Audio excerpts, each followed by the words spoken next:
About 5 years ago, my wife came to me and said that she didn't think her mom could live on her own anymore. What would I think about her moving in with us? I'm a firm believer that parents should stay in their home and in their life for as long as safely possible. Because once you uproot someone, they lose all the things that make them feel comfortable and safe in the world, and then they expect that of you. And I wanted to be a good husband. I immediately said yes, and I didn't think it through. I realized today that I made that decision very quickly. I didn't think about what it would be like having us live together.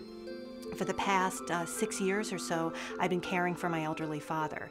He was perfectly fine, and one day he had a stroke, and his short-term memory became a problem, and he lost most of his sight. So we had some really bumpy times in the beginning, as you can imagine, because we made it up as we went along.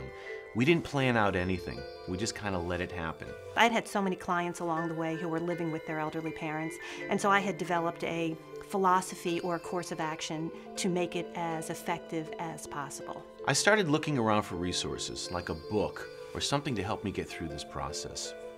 I couldn't find anything. So I called this friend of mine, Shira Block, who's an author. I said, I think we should write a book about the dynamic of having a parent come to live with you. The way it's explained in the book to, how do you come to terms with your decision, is there's no such thing as hindsight.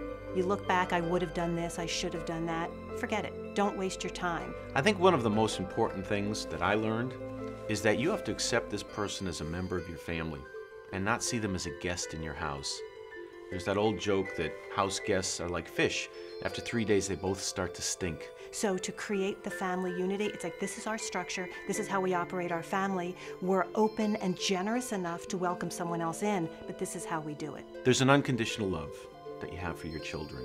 You have to have that same love for your mother or father living with you, or it's just not going to work. No one likes to have decisions made for them. And so if your parent is at all lucid, it's a really good idea to talk to your parent about where he wants his things. I remember the day that my wife told me, Mom really misses working in her yard. She used to put all these cute little things out there, and it dawned on me that she had given up so much to come and live with us. So I went upstairs and I typed up this official deed to the backyard, and I gave it to her. And it said that you now own the backyard, decorated as you wish. I'm only responsible for mowing it. Tears came to her eyes, and we had a connection at that moment. And suddenly I realized that I needed to look at my mother-in-law with curiosity and interest. See, we got through it the bumpy way. We got to everything through struggle. That's the reason that Shira and I wrote this book. We want people to be able to have a way to get to this without the struggle.